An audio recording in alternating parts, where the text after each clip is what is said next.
what does voting mean? But let's let's look at it from a different perspective. 1 Corinthians 4 and 5. So do not go on passing judgment before the appointed time, but wait until the Lord comes, for he will both bring to light the secret things that are hidden in darkness and disclose the motives of the hearts. Then each one's praise will come from God.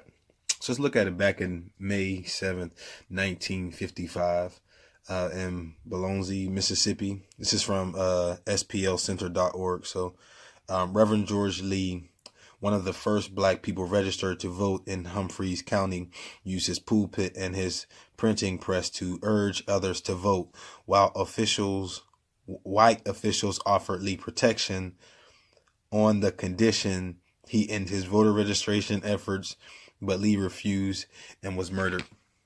So let's look at it, right? So you have some people saying that, oh, Trump was ordained to be president. But we look at it that, saying we can pick, saying based on voting and electoral votes. Remember, the people wanted Saul. But see, Trump is still in office because it's a blessing in disguise. Because when he became president, he actually showed us who really were closet racists.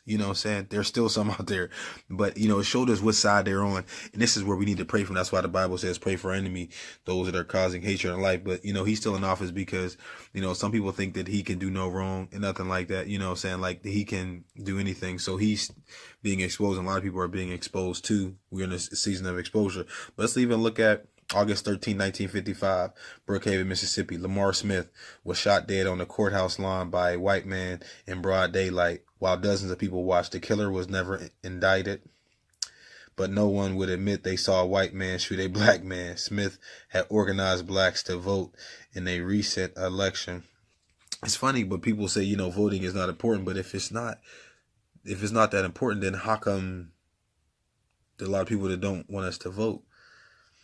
John Robert Lewis is an American politician and civil rights leader. He said, I was beaten. My skull was fractured. I was arrested more than 40 times, so each one of us can register to vote.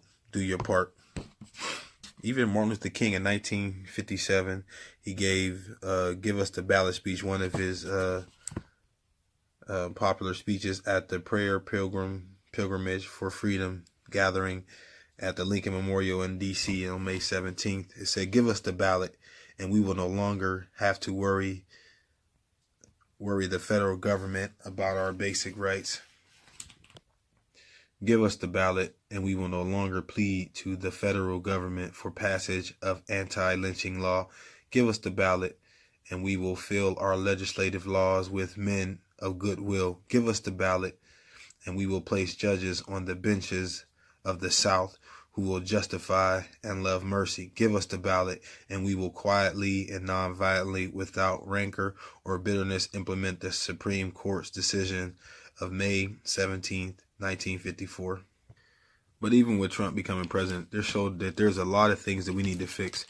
We need to vote in the right people and vote out the other people, all the way down from the president, all the way down to the judges, lawyers, whoever, But even what it's actually going to take the right people. It's not just black people, white people, Hispanic, Puerto Rican, Mexican, Asian, Japanese, Chinese, all the way down, It's going to take all of us together.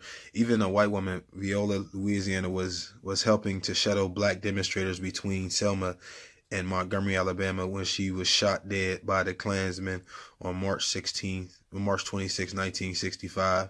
That's from the WashingtonPost.com. She was 39, a wife and a mother of 5 from Detroit. Another one, April 23rd, 1963. William Lewis Moore had planned to deliver a letter to the governor of Mississippi urging to end tolerance, and he was killed. But I leave 2 Chronicles 7 and 14. If my people, which are called by my name, shall humble themselves and pray and seek my face and turn from their wicked ways, then I will hear from heaven and forgive their sins and will heal their land. So with this movement that's coming, it's going to take a collective effort from all of us, the right people to do what's right. And then we can really make this country great. Because see, they say, let's make this country great again. But according to who, when was it great? Now it can be greater. So let's just do that. But like I said, this is why I feel like voting is important. We got to put the right people in office. So I just want to leave it at that. As always, Love y'all. God bless.